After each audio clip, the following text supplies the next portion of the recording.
Hello and welcome back. How are you all doing? So, this is me, but it's all about you. The Tina Willis podcast. This is going to be where we talk about everyday things, what we feel, how we react, what goes on in our minds, all the stories we keep telling ourselves. It's a safe space for you to come and join me and grab a cup of coffee and chat about the things that we all experience, and I'll be talking about all the negatives, all the positives, all the things that we go through. And today is no exception. This is something about belief. All right. And it's about what we believe about ourselves and what we believe about the way life should be lived. Who's with me on this? Okay. And it's one particular thing today I want to cover. And it's really close to me. All right. And what I went through, because for all my life, I was conditioned, like we all were, to go to school, potentially go to college, go to university, get a job, build a career, get a mortgage, marry, have kids, all that bundle. Work hard, get to the age of retirement, and retire. Okay? And that is what we are all conditioned to do. And it's all called job security. You need job security. I remember it so well being told to me, no, this is not how it is. It's job security. Work, work, work, work, work. And there's absolutely nothing wrong with having a job. That's not what I'm here for, guys. But, millions of people love their jobs. I did. I loved my job. Millions of people find purpose and fulfillment in the careers that they do. I didn't. But this episode's not about the job. This episode's about the belief we have about how we live for the job. Okay? Because that can be so detrimental to us as human beings. So detrimental. When I was growing up, I went to school, I got good grades. I worked straight off the bat. In fact, I have never once been unemployed, thank God. And I know so many people have, and that is the way the world is going. I went into sales. I went to college first. I did business development, secretarial skills. I went into sales, and that's where I have been most of my life. I got my social skills working in a pub of a night, and my dad was a landlord. But that's how I've lived my life as a career, selling, climbing the corporate ladder, hitting the paycheck after paycheck increases, working non-stop, non-stop, because that's what comes with promotion. It's all the hours. It's the deadlines. It's the targets. And the targets only ever increase. It's the responsibility.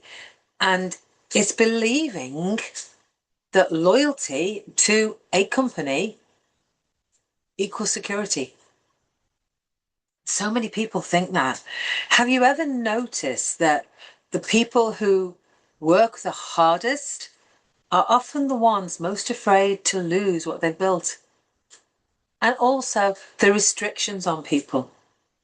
The restrictions on people when they have a job. Okay. And I say restrictions that a lot of the times, a lot of people aren't allowed to go and have a side income or a side job or an evening job or start a business because their company does not allow it in their contract. Who dictates that? Who dictates how you are meant to live your life? Forgive me, but last time I looked, it wasn't the life we have belonging to us. Who dictates that? And I had a gentleman who was going to join me on my business a few weeks ago who couldn't because it was written into his contract that he wasn't allowed to have another business and he wasn't allowed to have a side hustle. How bad is that? Who dictates that?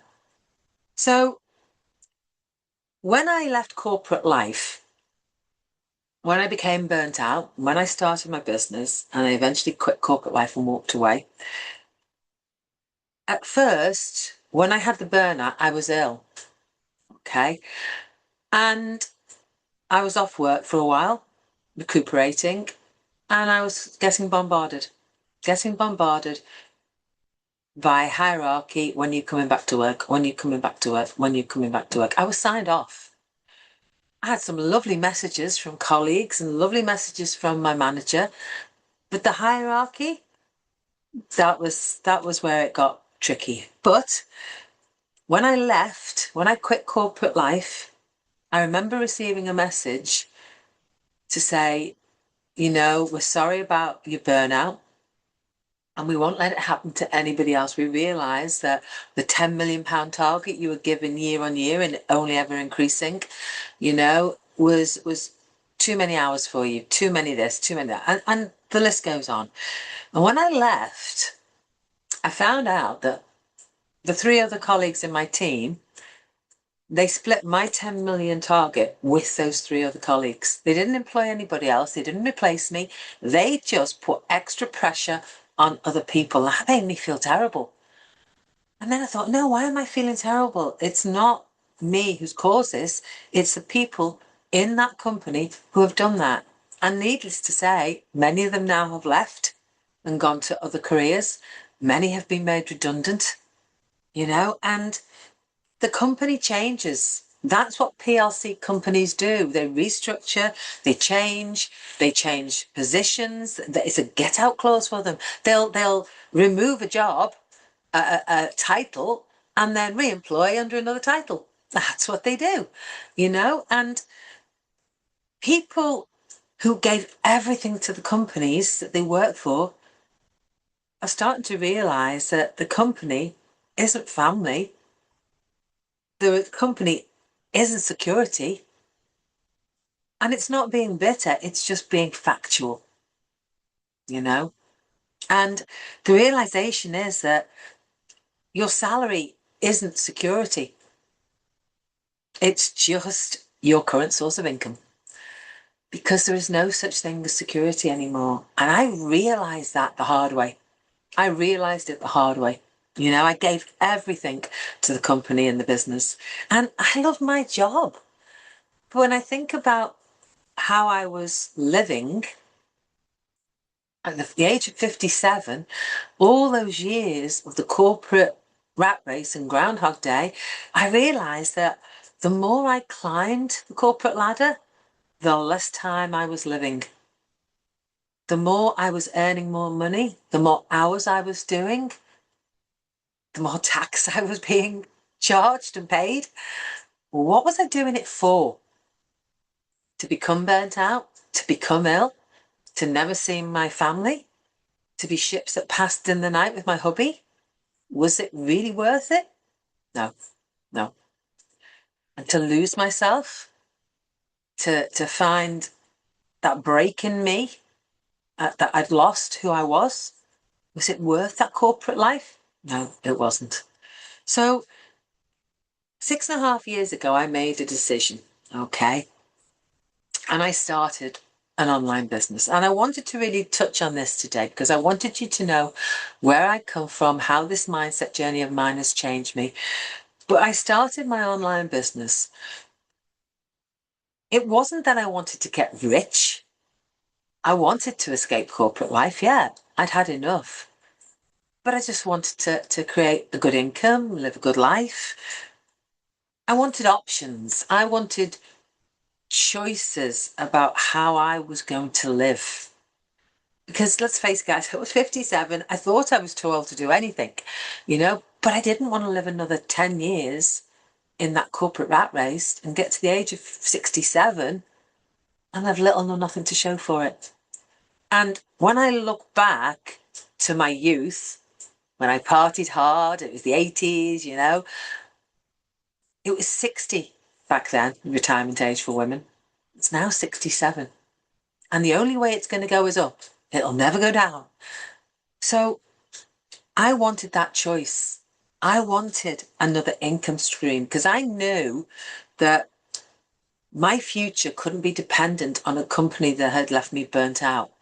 My future couldn't be dependent on that so-called security in a position that all I was going to do was lose more and more time, lose more and more hours.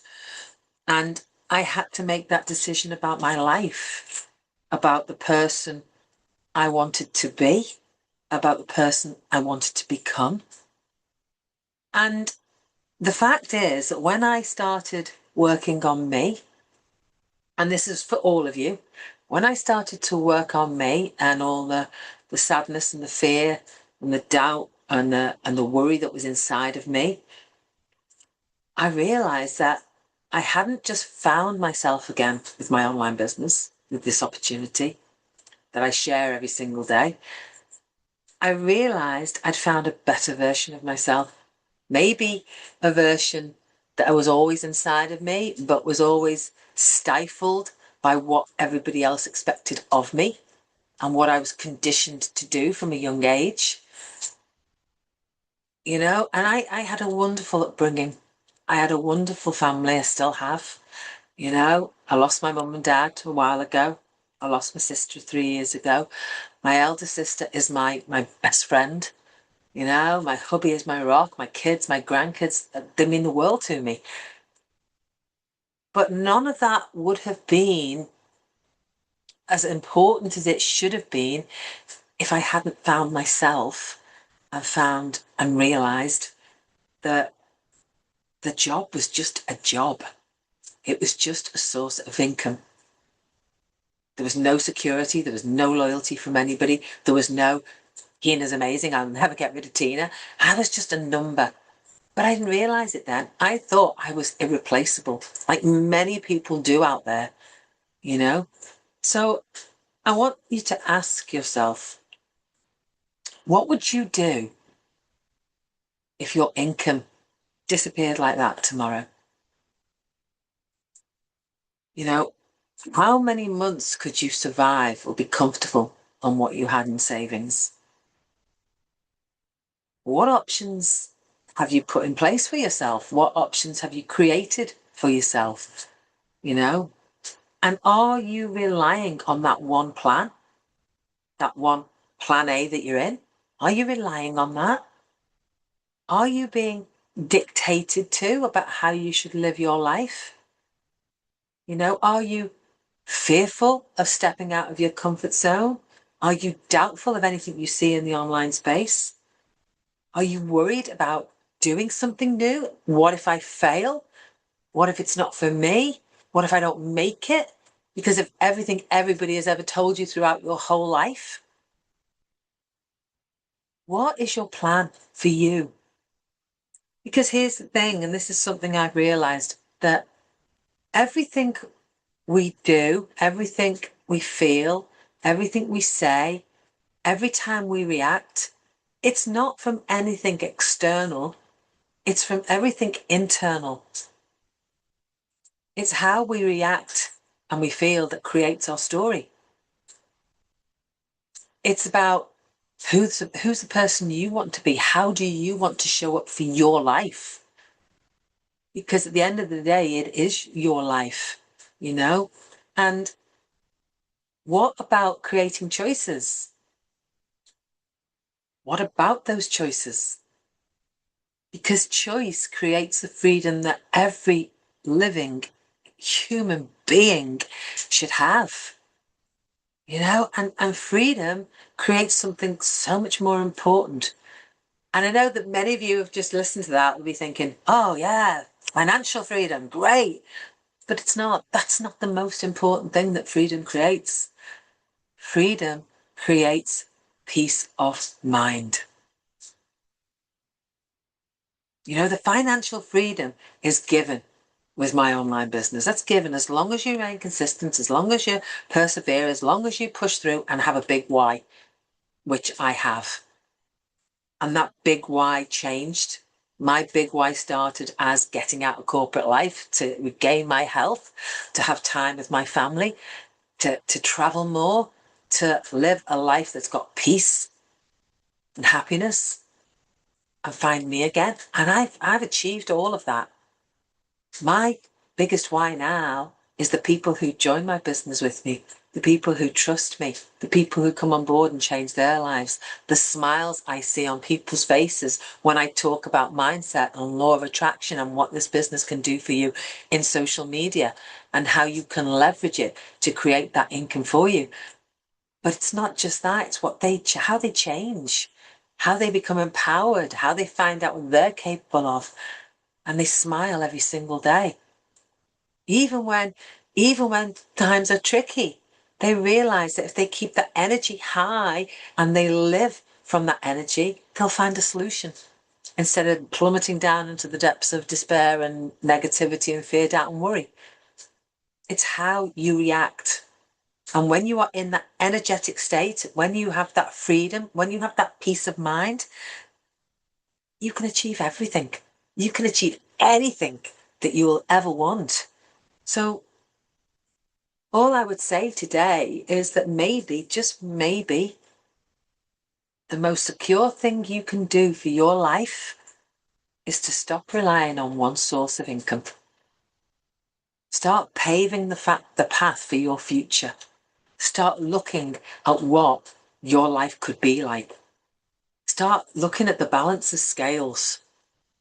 Because at the moment, I would say that most of you are down here with the corporate existence, maybe even lower with the mindset. Let's be up here, guys, and balance it. Because you have to live a good life. There's only going to be one way for all of us, you know? And for me personally, I am going to slide into my coffin sideways and say, boy, what a rush I've had. I've lived it. I've lived that life that I wanted. And I want the same for you. So if you like what I've said today, then connect with me. You know where I am. And please like, share, and subscribe and follow me. But reach out and comment. Live a good life, and I will connect with you. And you can see what this has done for me, how this journey of mine has been the best journey I've ever had in the 6.5 years I've been doing what I'm doing, and how my life changed at the age of 57. So you are never too late. So I hope you enjoyed that. As I say, like, follow, subscribe, connect with me, because I am here every single week for you, and I will be seeing you next week. Thanks very much, guys. See you all soon. Bye for now.